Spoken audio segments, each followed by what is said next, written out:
Bank તેમજ માર્કેટમાં રૂપિયા જમા કરાવવા જતા લોકોની સાથે ચીટિંગ કરતા આંતરરાષ્ટ્રીય ગેંગના રીઢા ગુનેગારને સુરત ક્રાઇમ બ્રાન્ચે ઝડપી પાડ્યો। સુરત ક્રાઇમ બ્રાન્ચે લાલ ગેટ ગ્રાઉન્ડ પાસેથી આરોપી અબ્બાસ ઉકાણીની ધરપકડ કરી। આરોપી પાસેથી રોકડા 36,500 તેમજ 2 મોબાઈલ જપ્ત કરવામાં આવ્યા। આરોપી પાસે ગુજરાતના અલગ અલગ શહેર તેમજ હૈદરાબાદ, ઉત્તર પ્રદેશ, મધ્યપ્રદેશ, પંજાબ, રાજસ્થાન, હિમાચલ પ્રદેશ સહિતના રાજ્યોમાં ગુના દાખલ થયા। અગાઉ આરોપી સામે ગુજરાત તેમજ મુંબઈના અલગ અલગ પોલીસ સ્ટેશનમાં 42 ગુના નોંધાયા છે। ધરપકડ બાદ આરોપીએ સુરત, અમદાવાદ, મહારાષ્ટ્ર, મધ્યપ્રદેશ, ઉત્તર પ્રદેશ, પંજાબ, હિમાચલ અને રાજસ્થાનમાં આચરેલ 56 ગુનાની કબૂલાત કરી। આરોપીની એમઓ એવી હતી કે આરોપી મોટા બિઝનેસમેન તેમજ બેન્કરોને કરીને બેંક તેમજ માર્કેટમાં પૈસા ઉપાડવા આવતા લોકોને ટાર્ગેટ કરતા હતા। ગ્રાહકને પોતાની વાતમાં ભોળવી લેતા અને તેમની પાસેથી પૈસા પડાવી લેતા હતા। સુરત ક્રાઇમ બ્રાન્ચ દ્વારા એક અબ્બાસ સૈફુદ્દીન ઉર્ફે રાજુ શિંદે ઉર્ફે દત્તાત્રેય સોનુ શિંદેની લાલગેટ વિસ્તારમાંથી ધરપકડ કરવામાં આવી છે। આ એક ખૂબ નોટરિયસ ક્રિમિનલ છે જેનું 25-27 વર્ષથી ગુનાહિત બેકગ્રાઉન્ડ છે। અંદાજિત 44 થી 45 ગુનાઓમાં અગાઉ પકડાઈ જઈ ચૂક્યો છે।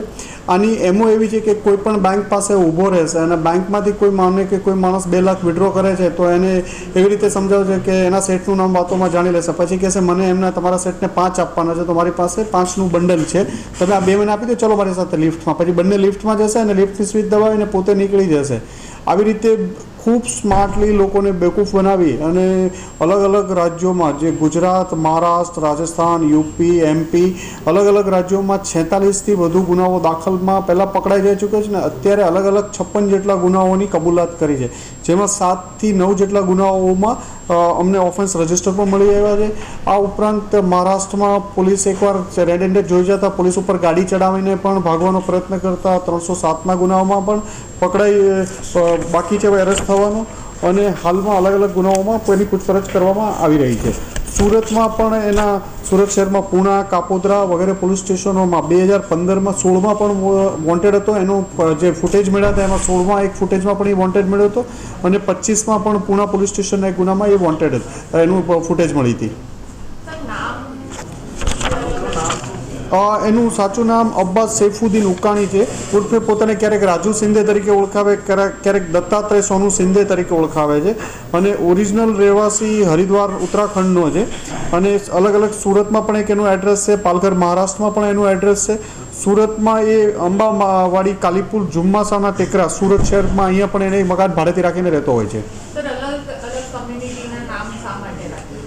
એ લોકોને એક ચીટર જેવી એની એમો છે, એટલે દરેક વખતે પોતાનું અલગ નામ આપે અલગ અલગ લોકોને। માનો કે કોઈ બેંકમાંથી નીકળે છે ને એ પોતાના કોઈ ઓફિસમાં જોબ કરે છે અને કેશ વિડ્રો કરવા આવ્યો છે તો એ ઓફિસમાં એના સેટનું નામ વાતોથી જાણી લેશે તો એના સેટનો મિત્ર કરી અને કોઈ ખોટું નામ પોતાનું આપી અને વાત કરશે, પછી કે લો તમારા સેટ હારે વાત કરું છું ફોનમાં અને ખોટું ફોન લગાડશે અને કહેશે કે મારે એને 5 આપવાના છે, તમે મારી સાથે ચાલો હું તમને આપી દઉં, પછી કે તમે મને 2 આપી દો, હું તમને 5 આપી દઉં છું, મારે એને 3 આપવાના છે। એવી કરીને બેવકૂફ બનાવીને માણસો પાસેથી પૈસા લઈ લેતો હોય છે।